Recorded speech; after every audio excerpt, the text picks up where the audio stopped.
இளங்குமரனுக்கு விளங்குறதுக்குரிய கைவீக்கம் இல்லை, அதான் உண்மை. ஆனால் அதை பற்றி எனக்கு கவலை இல்லை என்றால், இப்போ இளங்குமரன் வந்து எனக்கு ஏதோ பர்சனலாக காய்ச்சது, நான் ஏதோ பொம்பளை அடிவேன் சொன்ன அந்த கதைகளால் நாங்கள் அரசியல் மாறாதப்போ உங்களுக்கு விருப்பமாக உங்களுடைய கம்ப்ளைண்ட்டை வந்து பாராளுமன்றத்தில் போடுறது உங்களுக்கு விருப்பமாக ஃபுல்லாக படிச்சுட்டு போன வரதில் இருக்கு அவளுக்குள்ள படிச்சுட்டு நான் போன்ற ஆக்கள் வந்து நான் நினைக்கிறேன் ஒரு என்ன சொல்கிறது கொஞ்சம் பல வேணும். எப்படி டீசெண்டாக ஒரு டிசிசி மீட்டிங்கில் பிஹேவ் பண்ணுறேன் என்றால் பாராளுமன்றத்துக்கு வாரையில் பாராளுமன்றத்துலேயும் கலைக்கிறீங்கள அவர் கொஞ்சம் என்ன சொல்கிறது ஒரு பாராளுமன்ற உறுப்பினராக தான் நடிக்க வேணும்னு நினைக்கிறேன். ஆனால் கௌரவர் அஜீபன் அவர்கள் கொஞ்சம் தெளிஞ்சிட்டார் என்னென்றால் அவருக்கு தெரியும் என்னுடைய கேள்விகளுக்குரிய முக்கியத்துவம் அவருக்கு தெரியும் நினைக்கிறேன். அவர் அதுக்கு ஷோர்ட் நோட்ஸ் எடுக்கிறத நீங்களாம் கட்டிக்கிறது எனக்கு தெரியும். அரசியல் இப்போ எல்லாத்தையும் எல்லா மக்களும் பார்க்கக்கூடிய மாதிரி ஷோர்ட் தான். திடீரெண்டு கார்த்திக்குள்ளாரி தான் அதை நிப்பாட்டினவர். அது என்பிபி அரசாங்கத்துக்கும் விளங்கிட்டு போடுறதுக்கு இளங்குமரனை விட்ட பிரச்சனை உண்டு. அதுதான் நான் பருத்தித்துறைக்கு வந்தக்கூடிய முக்கியமான காரணம். நடப்பு நிலவரத்தை அறிந்து ஆட்சியங்களோட கையில் வருமாக இருந்தால் என்னென்ன நடவடிக்கை செய்யணுன்றதுக்கான தான் நான் முக்கியமாக வந்திருக்கேன்.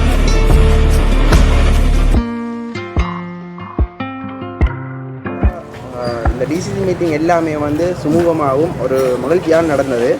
ஆனால் நேற்று நடந்த டிசிசி மீட்டிங் மட்டும் கொஞ்சம் டிஃப்ரெண்ட் நடந்தது. அதுக்கும் இதுக்கும் என்ன வித்தியாசம்? என்னடா இன்றைக்கு இந்த பிரேசபை மீட்டிங்கும் வந்து கௌரவ இளங்குமரன் அவர்கள் தலைமை தாங்கிறது தான் இருந்தது. ஆனால் அதை கடைசி நேரத்தில் மாற்றி கௌரவ அஜீவன் அதை செய்திருக்கிறார். ஏனென்றா சில விஷயங்கள் அப்போ நாங்கள் கேள்வி கேட்கல அதை சில பேர் வந்து அதை டீசெண்டாக பதில் சொல்லுவினோம், ஏலாட்டிலும் ஏதோ சமாளிப்பினோம்.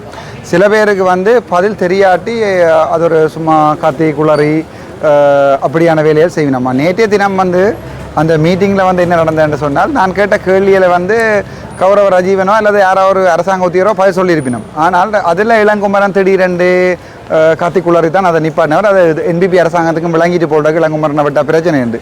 அதால் அவர்கள் திருப்பி இன்றைக்கு கௌரவ அஜீவனை போட்டுக்கணும். அது மாதிரி அடுத்தடுத்த டிசிசி மீட்டிங்லையும் அப்படி அவர்கள் கொஞ்சம் டீசெண்டான ஆக்களை போடு வரலாம் இருந்தால் ஸ்மூத்தாக நடக்கும். நாங்கள் வரது சனத்துக்காண்டி தானே இப்போ, அதால் பிரச்சனை இல்லை. இப்போ அடுத்த டிசிசி மீட்டிங்கில் என்ன முக்கியமான முடிவுகள் எடுக்கப்பட்டது? முக்கியமாக இப்போ எல்லா இடமே இருக்கிற பிரச்சனைகள் வந்து இங்கே வாங்கும்.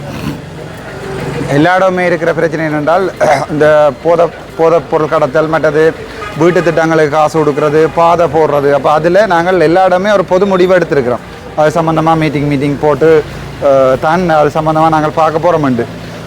அப்படியான மற்ற பெரிய சபையில் எடுக்கப்பட்ட அதே முடிவுகள் தான் இங்கேயும் எடுக்கப்பட்டது. சில விடயங்களை நாங்கள் சொல்லிக்கல கௌரவர் அஜீவன் அவர்களால் அதுகளை விளங்கி கொள்ளையிலும் அவர் சொல்கிற சரி. சில பெண்டே பார்த்தீங்கன்னா தெரியும், பிஎம்சிக்கு காசு இல்லை, பிரைமரி மெடிக்கல் யூனிட்டுக்கு வந்து அதாவது ஆரம்ப சுகாதார பிரிவுக்கு காசு இல்லை. நான் ரஜீவன்கிட்ட உரத்தை சொல்லிக்கல, ரஜீவன் பொருங்கோ அது முக்கியமாக நாங்கள் கொடுக்க வேண்டிய ஆசனைக்கு ரஜீவனால் அதை ஏற்றுக்கொள்ள இருக்கும். ஆனால் இளங்குமரன் போன்ற ஆக்கள் வந்து நான் நினைக்கிறேன் ஒரு என்ன சொல்கிறது கொஞ்சம் பல வேணும். எப்படி டீசெண்டாக ஒரு டிசிசி மீட்டிங்கில் பிஹேவ் பண்ணுறேன் என்றால் பாராளுமன்றத்துக்கு வாரையில் பாராளுமன்றத்துலேயும் கலைக்கிறீங்கள அவர் கொஞ்சம் என்ன சொல்கிறது ஒரு பாராளுமன்ற உறுப்பினராக தான் நடிக்க வேணும்னு நினைக்கிறேன். ஆனால் கௌரவர் அஜீபன் அவர்கள் கொஞ்சம் தெளிஞ்சிட்டார் என்னென்றால் அவருக்கு தெரியும் என்னுடைய கேள்விகளுக்குரிய முக்கியத்துவம் அவருக்கு தெரியும் நினைக்கிறேன். அவரும் அதை உணர்ந்து செயற்படுவார்னு நினைக்கிறேன். அவரில் எந்த தனிப்பட்ட கோபம் இல்லை, யாரிலையும் எந்த தனிப்பட்ட கோபம் இல்லை. நாங்கள் மக்களுக்காக ஒரு விஷயம் சரியாக நடக்குதா இல்லையான்னு மட்டும்தான் பார்க்குறோம், அவ்வளோதான். இப்போ மொத்தத்தில் யாழ்ப்பாணத்துக்கு போடக்கூடிய ரோட்டுக்கான நிதி எவ்வளவு தொகை? யாழ்ப்பாணத்தில் மொத்தமாக பெண் 1000 மில்லியன் இருக்குது. அதில் 15 பிரே சபையால் பிரித்தா ஒரு பிரே சபைக்கு 60 மில்லியன் இருக்குது. 3 கிலோமீட்டர் ரோட் தான். ஏ டைப் அல்லது பி டைப் போடல, அது சி டைப்பில் போடலாம். அதாவது கிட்டத்தட்ட நடு ரோட்டில் இருந்து 5 மீட்டர் அங்காலையும் 5 மீட்டர் மிஞ்சால் இருக்கக்கூடிய ரோட்டில் 3 கிலோமீட்டர் தான் போடலாம், அதான் உண்மை. ஆனால் இப்போ நாங்கள் ரஜீவன் நாக்களுக்கு எதிர்பார்க்குறேன் என்றால் நாங்கள் எல்லாத்துக்குமே ஒரு பிளானை பண்ணி வைப்போம். அப்போ அடுத்தடுத்த வருஷம் செய்வோம்ன்றது. ஆனால் அதுண்ட கேள்விக்குரிய என்னடா அடுத்தடுத்த வருஷம் இந்த அரசாங்கம் இருக்குமா, அவர்களால் போடையிலுமான்றது தான். நல்ல விஷயம் பண்ணுறபடியாக நான் சப்போர்ட் பண்ணுறேன். நீங்கள் ஒரு பிளான் எடுக்க போகிறீங்கன்னா, ஆனால் மக்களுக்கு தெளிவாக சொல்லணும் இந்த அரசாங்கம் இப்போ காசு இல்லை, வீட்டை போடுறதுக்குரிய காசு இல்லைன்ற விளங்கப்படுத்தணும். நாங்கள் இதில் வந்து இதில் அக்குவர் அணிவராக கேட்கலேண்டா மக்கள் என்ன நப்பினமெண்டா அதாவது இந்த இப்படியானதுக்கெல்லாம் அரசாங்கத்திட்ட கொள்ள கொள்ளையாக காசு இருக்குது, வடக்கு மாதத்துக்கு அனுப்பியிருக்கணும். ஆகவே இந்த அரசாங்கம் இருந்துட்டா நாங்கள் தொடர்ந்தும் எங்கள்கிட்ட அபிவிருத்தி நடக்கும்ன்றது மக்கள் முட்டாள்தனமாக இவர்களுடைய கதையை நம்புவார்கள். அதால் தான் நான் தெளிவாக சொல்லியிருக்கிறேன். 3 கிலோமீட்டருக்கு தான் பாதை இருக்குது, காசு இருக்குது. மிச்சம் அடுத்தடுத்த வருஷம் இந்தியன் தினம் கூட நீங்கள் பார்த்துருப்பீங்க, கௌரவ ரஜீவன் சொல்லியிருக்கிறார் கொஞ்சம் காசு தான் எங்கள்கிட்ட இருக்குது, அடுத்த வருஷத்துக்குரிய பிளானை தான் ட்ரை பண்ணுறோம். அதாவது தேர்தல் நோக்காக கொண்டாடி அமைக்கப்பட்ட இந்த டிசிசி மீட்டிங்கள்ன்ற உண்மைத்தன்மையை வெளிப்படுத்தியிருக்கிறேன், அவ்வளவுதான். மொத்தத்தில் வந்து ஒரு பிரதேச செயலத்துக்கு வந்து 3 கிலோமீட்டர் மட்டும் தான் ரோட்டு போடலாம், அவ்வளோதான் போடலாம். அப்போ அவ்வளோதான் 66 மில்லியன் இருக்கு வரும். அப்படி நான் சும்மா ஒரு அதை விட குறையத்தான் வரும், 66 மில்லியன் வரும். அதில் 3 கிலோமீட்டர் தான் போடலாம். அதை விட ஏ டைப் பி டைப் போடுறாண்டா 1.5 கிலோமீட்டர் தான் போடலாம். அதை விட காசு இல்லை, அரசாங்கத்தில் காசு இல்லை, அதான் உண்மை. அடுத்த வேறங்களில் போடையிலுமாட்டா நல்ல விஷயம். அடுத்தது நாங்கள் இப்போ பட்ஜெட்டில் வந்து 5000 மில்லியன் தாரணுன்னு சொல்லி ஒரு வசனம் இருந்தவொன்னே தரப்போகிறது இல்லை.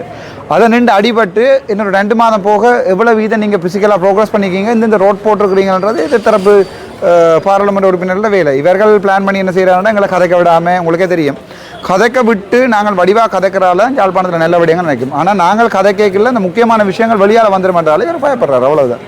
அப்போ இதில் வந்து இப்போ பிரதேச செயலத்தில் வந்து சில முக்கியமான முடிவுகள் எடுக்கப்படுறது அது உடனடியாக நிறைவேற்றப்படும். ஒரு நாளுமே நடத்தப்படாது. இப்போ நாங்கள் எடுக்கப்படுற எந்த முடிவுகளில் இப்போ சின்ன சின்ன முடிவுகள் கூட எங்களால் நடத்தலாமல் இருக்குது. உதாரணத்துக்கு விவசாயிகள்கிட்ட 10% கழிவை வேண்டாமன்னு சொல்கிற அந்த முடிவை கூட நடைமுறைப்படுத்தலான்னு ஆளுநர் சொல்கிறார்.